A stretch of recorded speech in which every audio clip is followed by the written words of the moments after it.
Get rid of that. All right. So that's just by using it. So I can do it down the bottom here as well. I think I've used the wrong weight pencil, but never mind.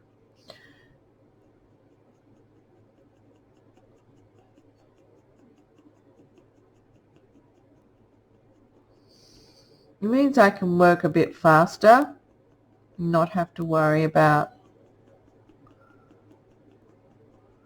going outside the line, and then I'll come back, put my piece of paper along the top side of that line, and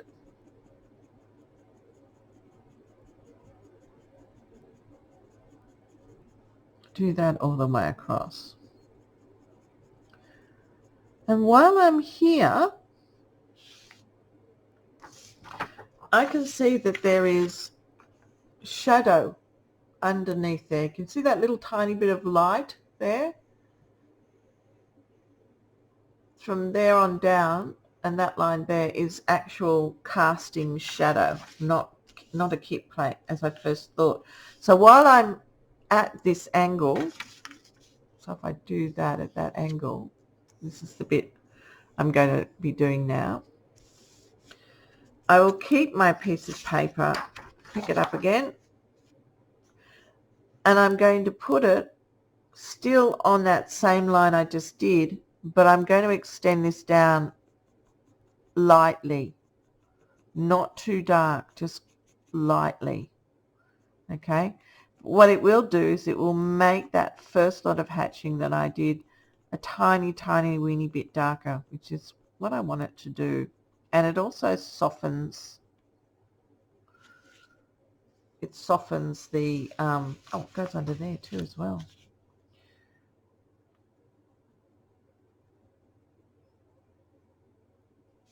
It softens that shadow, which is what I want it to do. And if I do it this way, coming back up this way, I want to try and make that all the same tonal value at the moment. I don't really think it goes from light to dark, and I'll come back this way.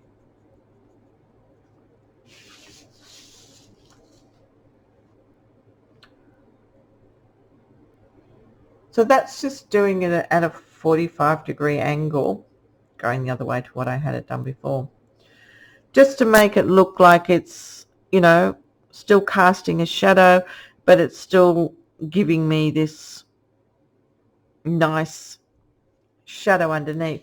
If I wanted to go over this a little bit more, so I make this line here disappear, which is what I want it to do, because I can still see that line, I might go over this again one more time, very lightly though, because I don't want it to get darker, too much darker. I just want to get rid of that line a bit more because it's annoying. I want it to look like it's soft, or a bit softer. I think I like that a bit better. There we go. All right, so back to the chair. I'm going to make the chair, and I might go back to glazing on the chair, I think. So I'll just smooth that over, because I think it's actually going to work better than that hatching. It's certainly going to make these look a bit better. If you do use a really soft pencil, like a 4B or a 5B or a 6B, if you happen to have one, just be careful that your drawing will become really quite grubby, and the pencil will wear down very quickly because it's very soft. If you're using a 2B, not so much, but do keep an eye on it because they will do that. If you don't want to get smudgy stuff all over your work, then place your hand, okay, on top of a piece of paper, all right, so that you're not going to smudge anything, because we have natural oils on our hands, and what happens is that we pick up all of the graphite, and then we smudge it everywhere, and we don't want to do that. So I'm going to continue to work in here. And, oh, my pencil's just broken. So let's not do that. Sorry. Annalise, could you please explain to us the different purpose of the different types of pencils, like you said, the 2B? Oh, okay. So, yes, sorry, I didn't, but I will. Okay, so the two that we're going to use, there are several. There's an H series, there's a B series, and there's an F and an E. These we're not worried about because you don't use them that often. The B series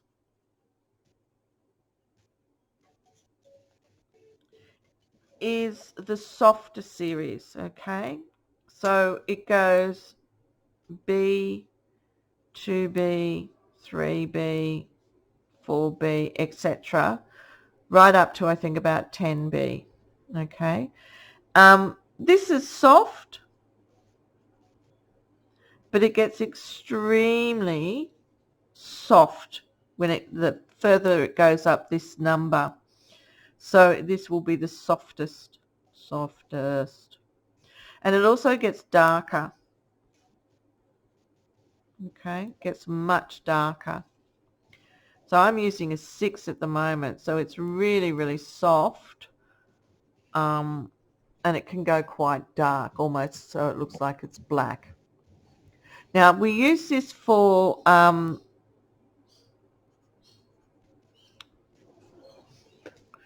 rendering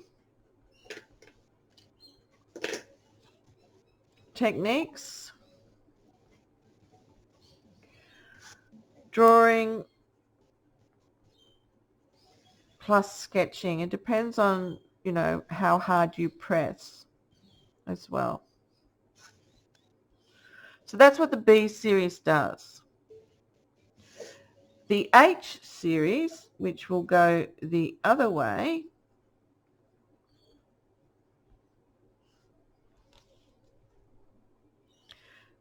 starts off at H, well actually starts off at HB because it sits in between here, starts off at as HB, but anyway, it goes H, it goes 2H, 3H, 4H, and up to, I don't know how far it goes. I think you can go up to 6. I've never seen a 7, but I've seen a 6H. Now, the H stands for hard, and it starts off with it being, you know, it's hard here, but as you go up this way, it becomes, it's the hardest. So a 6H would be the hardest of all of those, or even harder than the rest of them. So as the number goes up, it becomes, the pencil becomes harder. It also becomes lighter. So this is because the lead is so hard, and we use this one for drafting, or what we call technical drawing. They're both the same thing. I don't think I've spelled that correctly, but anyway, drawing. So that's when you do plans and elevations.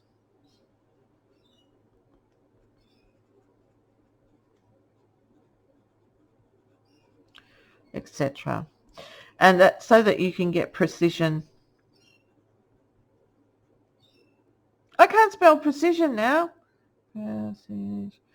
Anyway, that word says precision, okay, just so you know. So that's the difference between the two. So this one you use for when you're doing soft sketching. You can work out a few ideas. You know, if you were illustrating something, flowers or something like that, you could use the softer ones to do flowers and things like that. I'm trying to draw something here. There's a a bush with a couple of flowers coming out of it. Oh, you can't see that. There's my beautiful bush with a couple of flowers. But this one, the H series, is the one that you use for drafting. And we got you to get a 4H for drafting because it's not too hard. This becomes, the 2H is a bit soft as far as I'm concerned. But if you can't get a 4H, a 3H will do. Can you center the paper, please? Sorry? Just center the paper because I'm writing that. Send through the paper. What am I doing? Yes. Oh. Yes. Thank you. Okay. Do you want me to bring it out a bit so you can see that? Let me just bring the zoom out a bit. There we go. Okay. Yes, beautiful. Thank you. That's all right. So you can take a picture of it or whatever. But that's the difference between the two. And then, as I said, there are other. There's an E and an F, and I think the F gets even more. It's even. I haven't looked at an F for a long time, so I'm not going to say. But these are the two that you guys will use. Okay. Right. Put that over there. Thank you for your explanation. That's all right. Not a problem. All right. So we're still working in the, whatever it's called. What's it called? What am I using? I'm using 6B, but you can use a 2B or a 4B.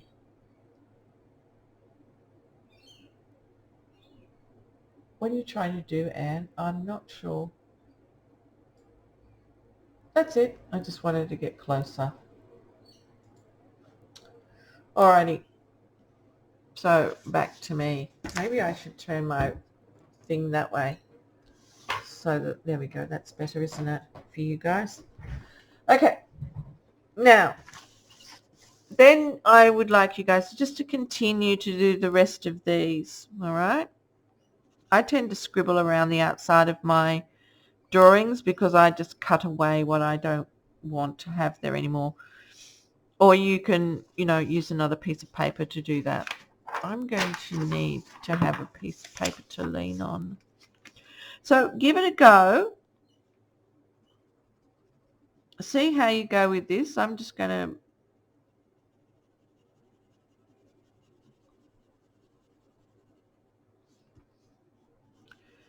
keep going with my rendering. This is sort of glazing. Well, it is glazing, but it's just that I've made it one solid colour. And you can see a bit of a dark line there. And a bit of a dark line there. And then this is going to be soft, and then this is going to be soft. And I'm going to leave that out.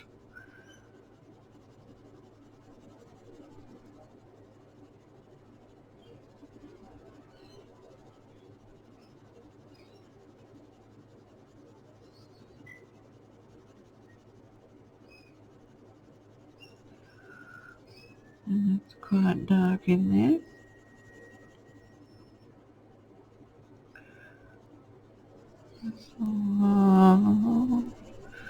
And then that comes up there, and then there's a little tiny dark line there. I don't know, that's the crease on the top of that. So as I said before, leave whatever's light, don't render it. Don't put any colour there. And then look at how dark some of these other things are. Where it's really dark, do it really dark. Where it's a sort of a more of a mid-tone, or it goes back to more of a mid-tone, then do that.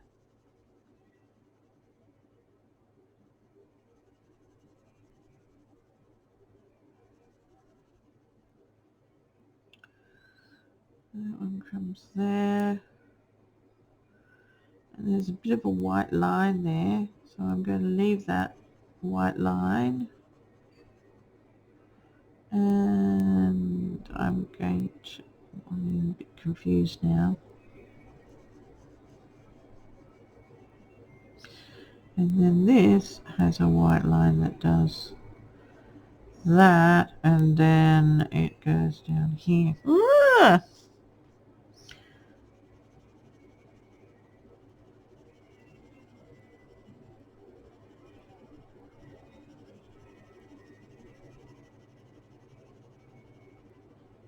So hatching techniques and how you use them give you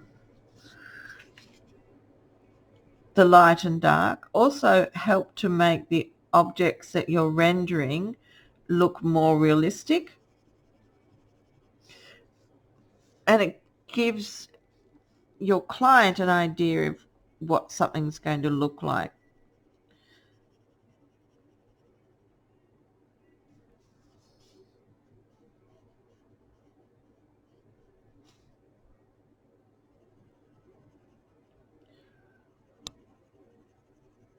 Darker in there, it's a bit darker in there, and it's a bit darker in there, and that's sort of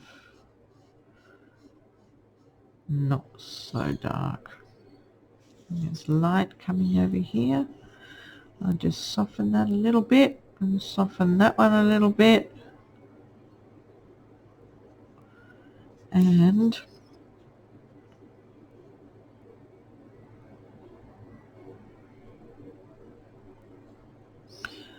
that's a little bit darker than I thought it was, so I'll just darken that up.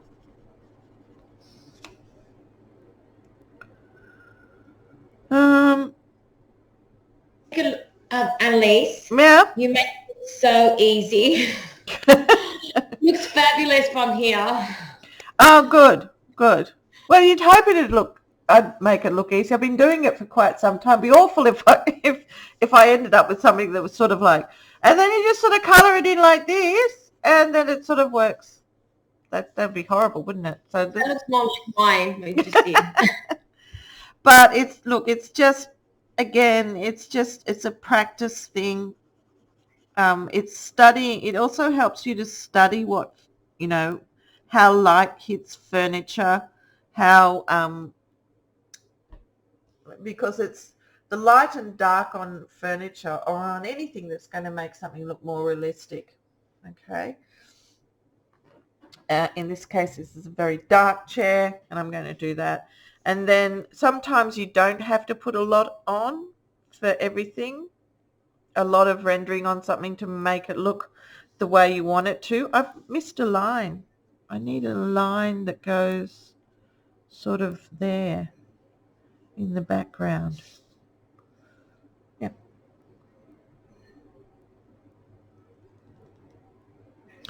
Now this light is a little bit difficult to see, but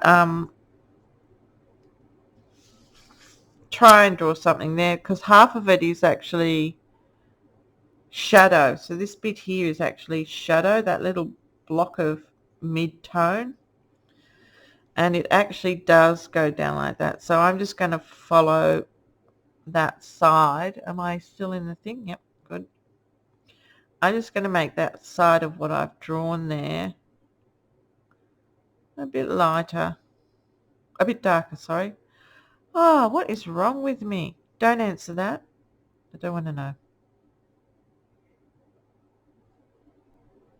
And then there's that nice mid-tone grey there. And I think there's another bit of shadow on the wall from that light.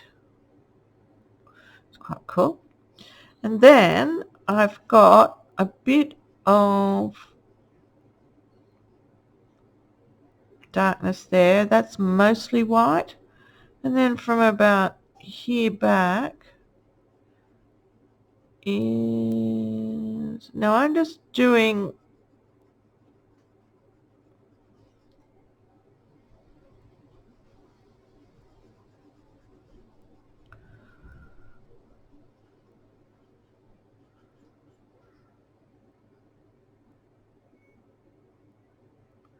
glazing, sort of a vertical kind of glazing on this, because it's such a soft pencil. And that is as much as I'm going to put on that lampshade there. I'm not going to touch that line there at all. There we go. And then that's the mid-tone and the shadow being cast onto the back of the wall there. These basically look like they're quite dark and black. This one, which is this one here, that first thing, which actually is quite interesting. It has a very, very fine black line here. I don't know if you can see that. Let me just bring that up there.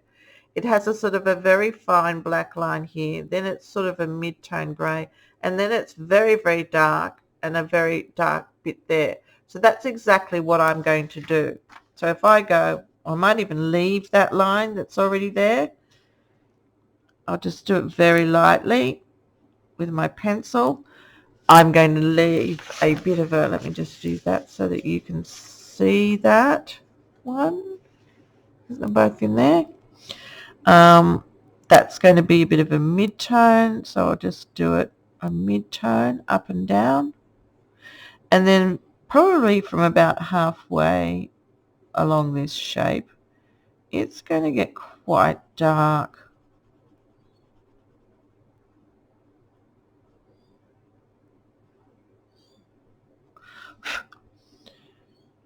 And then somewhere about here is going to be dark as well. So when you're looking at something, you're not so much trying to work out the object, you're looking at the different tonal values of things. Where it's light, you leave it, you don't touch it. Where it's really dark, you make it really dark. So if it's black, if it's really dark and black, you make it really dark and black, because the difference between those, the contrast, will make the object look more realistic.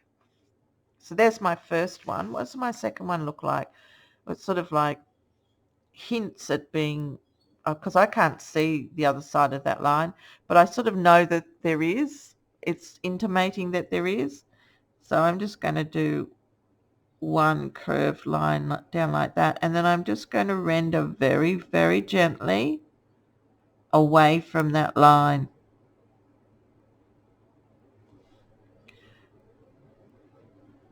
And then this one looks like it's almost black, so I might just do it really dark.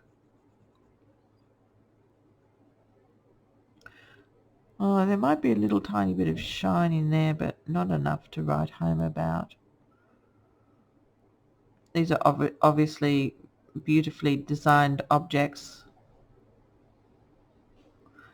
And then I'm going to cast these shadows on the wall from those objects. So my first casting of shadow of the big, tall, obelisk looking one is just going to go in here, and I'm going to shade that until I can't see those lines that I just first drew. And then the next one is sort of the same height, and it comes down and around like that. And that's just the shadow of these two objects put together. So we can try this.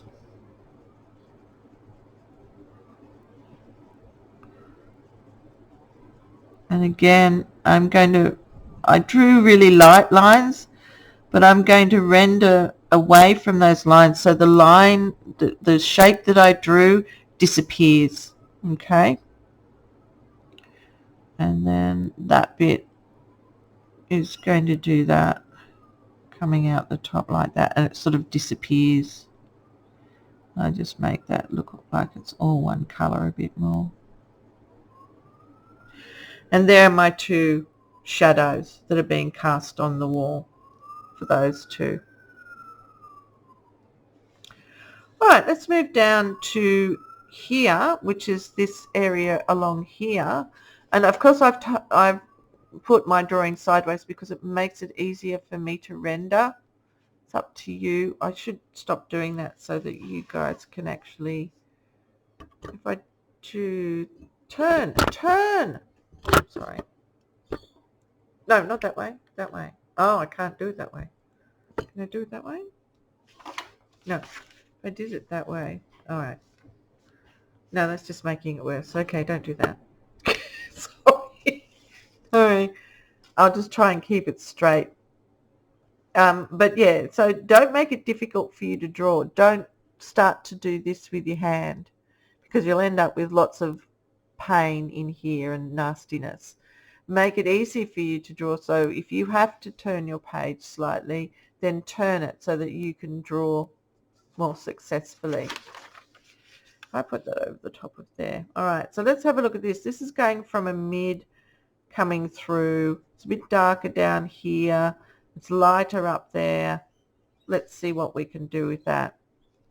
So I'll get myself a bit of a flat point, and I'm just going to do some vertical line work and start from the end. Actually, I'm going to start from the bottom up.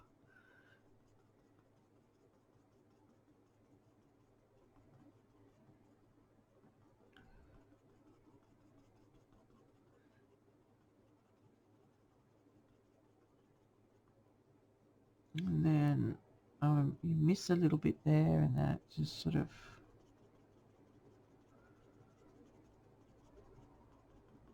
now I'm flicking this up. And when I talk about flicking, I mean I'm doing that, but doing it really fast.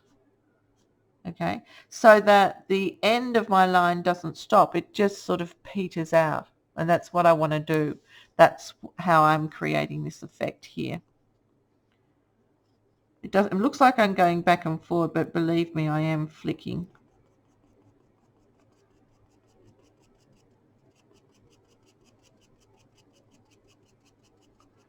I'm not going to put very much up there. And this is actually a darkish line because I think it's a sliding door. And I'll just make that a bit darker. And then I'm going to come flick down this way to do this area. So, because I'm trying to create a sort of a curve there.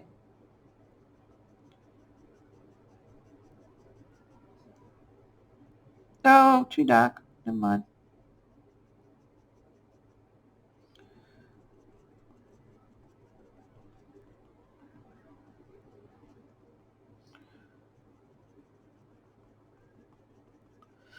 There's lots of ambulances. Has anyone else noticed that there's a lot of police and ambulance noises around? Yes, I live in the main road, so Yeah? Yeah. I think because every time I just hear the voice of an ambulance. It's really weird. When I lived in LA for a few months, this was like over 25 years ago, 30 years ago. Anyway, it was a long time ago. You know how you watch on TV, you hear the ambulances and you hear the helicopters and things like that, and you think, oh, that's just on the TV show. It's not. It's not like that. Yeah. It's actually like that. I lived in New York for 9 years, was like that. Yeah. It's sort of like, you get used to it after a while, but you sort of, you don't expect. Great. Yeah, you go, oh my God, that actually is real. And then we went to Arizona as well. And you know how in the Westerns you see that thing like tumbleweed? I always used to think that was something that they did in the movies as well. But no, it actually exists. The first time I saw tumbleweed, I had to stop the car and just watch it. Oh my God, it's actually real. It's quite bizarre. So I sort of feel like I'm back in either New York or Arizona at the moment with all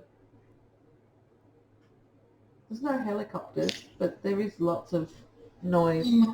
And I just get really worried about people. I think, oh, somebody's in trouble, someone needs help, or someone's doing something not right. But I normally think, somebody needs help, something's gone wrong.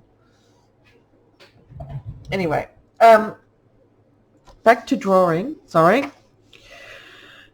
Okay, so I've just kept How working. many years I have to draw to be like you?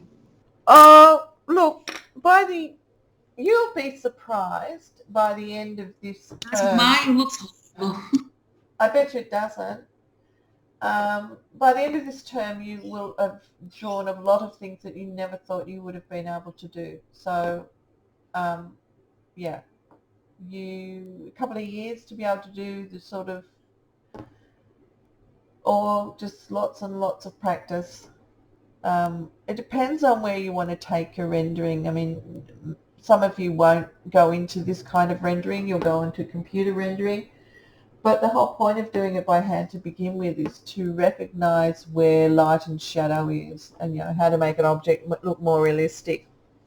And even if you do go into computer generated renders from a CAD program, being able to know how light affects an interior and makes it look good or doesn't look good, or that you not only have ambient light, which is normal daylight, but you'll have things like, down lights and pendant lights and lamps and things like that. Knowing how light works will help you create really good computer renders as well, because you have to set all of those things up. It just doesn't happen magically. You have to set up what sort of lighting intensity you want to have within your rendering. What time of the year, or that sort of thing. I won't go into it too much, but this helps you to understand, where is the light hitting?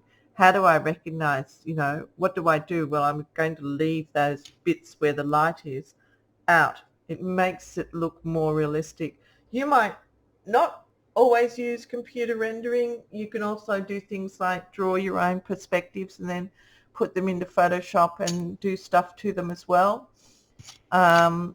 Because depending on how much RAM or space you have on your computer will depend on how fast your computer will render a 3D object as well.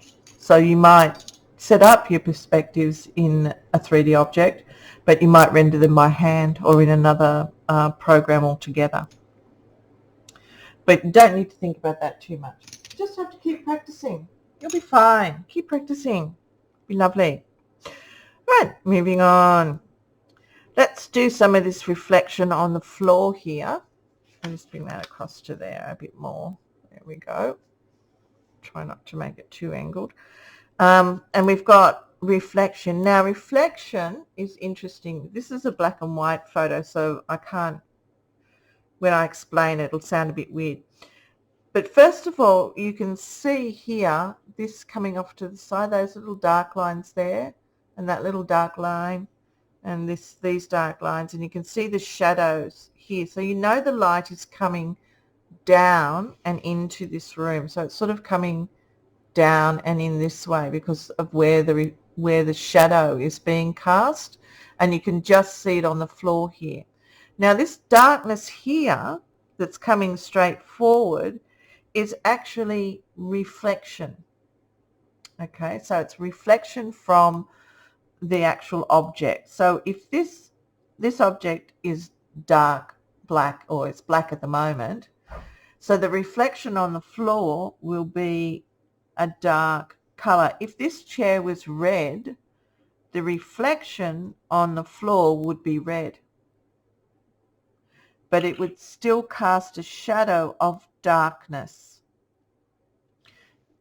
I'll explain it again later on when we actually do a color rendering. It will make a bit more sense.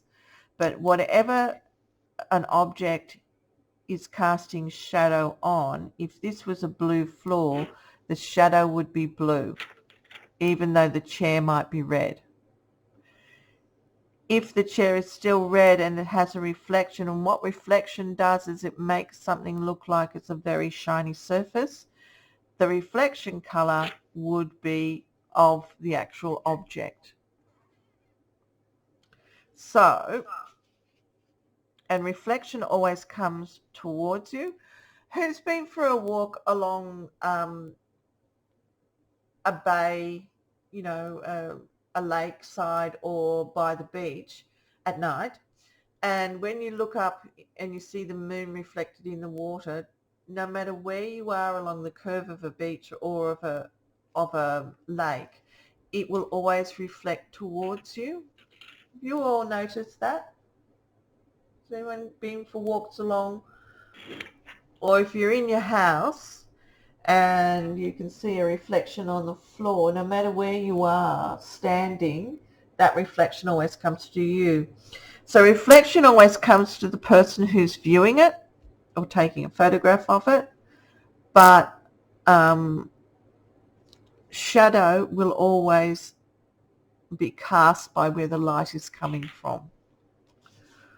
I can't explain it any more than that. You'll all have to go for a walk along the bay or something. Okay, so now I'm just going to very, very softly to begin with put in my reflection.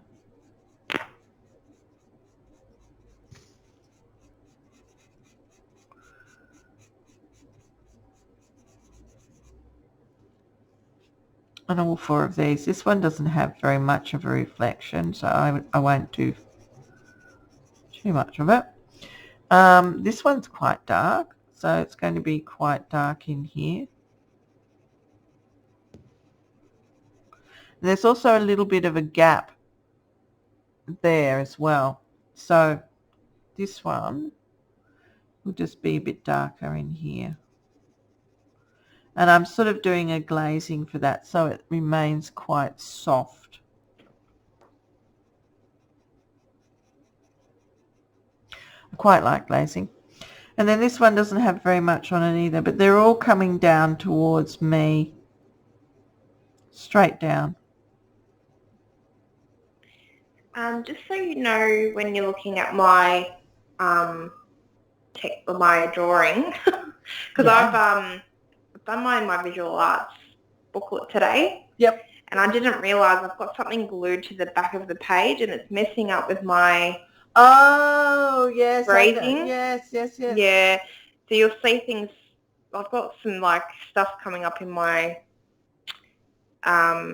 your rendering. glazing. That's You're okay. in my rendering. Yeah. So just so you know, when you're looking at it, if you're thinking, So what is that? You've got the technique frottage happening halfway through your drawing. That's called frottage. So when we've all done that. Put a piece of paper. Don't worry, Leanne. Mine's definitely worse. I think everybody gonna Mine have the doesn't same even issue. look like a chair. Yeah.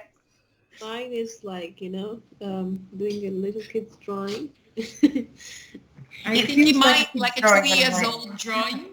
No. Come on, guys. This is the first time you've rendered a picture, isn't it? Is this the first time you've rendered a picture? Yes. Yes. Well, don't give yourself such a hard time. It looks fine. Angela, that looks fine. Can I show? Alice, can I show you mine? Yeah, that's Mabina. Is that you? Yes. Lovely. And Oh. who was? Oh, sorry, that's Mabina. Who was talking to me just then? You'll need to turn on your That looks great, Mabina. Glad you got home safely as well. Francis, hold it up. There we go. That looks great. Fabulous. Looking really good. Oh. That looks really good too, Sharu. Is that how you spell it? Oh, is that how you pronounce your name? Sorry. I think I'll just call you Gorgeous from now on. Okay, show me. Oh, Jung, that looks good. Where's the other one? this object, it looks more like a bee. I can't get it right. A bee. Oh, that's okay. We'll just pretend it is a bee. Jennifer, you had yours up for a second, then you disappeared off the phone. Oh, the reason why I can't see it's because you've blurred your background. Yeah, I'm trying to change it. Oh, there we go. There we go. Yep, I can see. Don't move. Okay, sorry. Yeah, now it's better. Caitlin, that looks really good too. And Thank you. Maisha, that looks good too. Yep. Wonderful. Thank you. Guys, it's sort of like, you're picking up, what I can see is that you're picking up, oh, Dima, that looks great too. You're picking up on exactly, now, yes, all right, it doesn't look exactly like mine, but what I'm seeing is that you are picking up on all the things that I am doing. You're picking up on those, okay? That's the job of a teacher. If I can see that you're picking up the subtleties that I'm doing, that's really good. It doesn't have to look absolutely fabulous, but you're all looking really good. Okay, so just get over yourselves, all right? Goodness me. Okay, let's have a look, Fabrica. Lovely, looking good, girl. Yep. Not too good, but Stop it. Okay. So I've done the reflection, and then I'm just going to put in the other little bits and pieces that I can see. So here's the why is that going that way? Oh, there's two sources of light, that's why. One's going that way. And then I've got something going down here. And then I've got a sort of a semi amount of... Oh, I'm using the wrong bloody pencil. Sorry. I didn't mean to swear. I have to stop doing that. I'm really rotten pencil. And then I'm just going to make that a little bit down in there.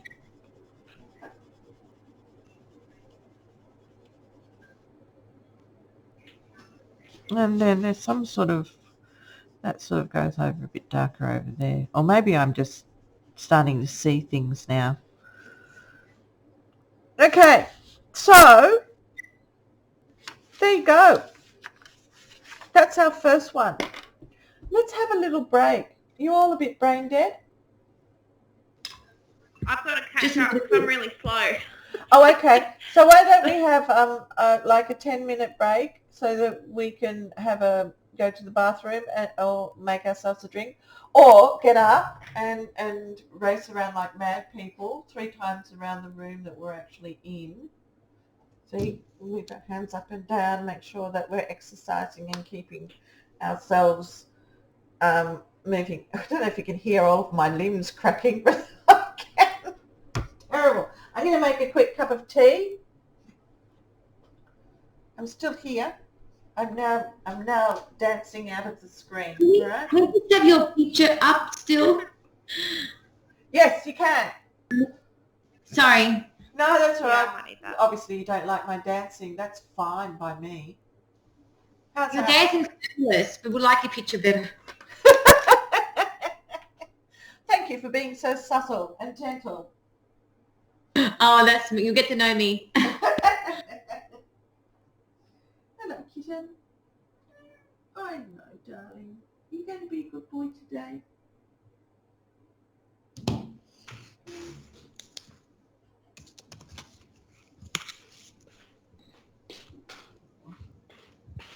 You're a lovely boy, aren't you? Oh, he's a gorgeous boy. Hey?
should stop the recording so you don't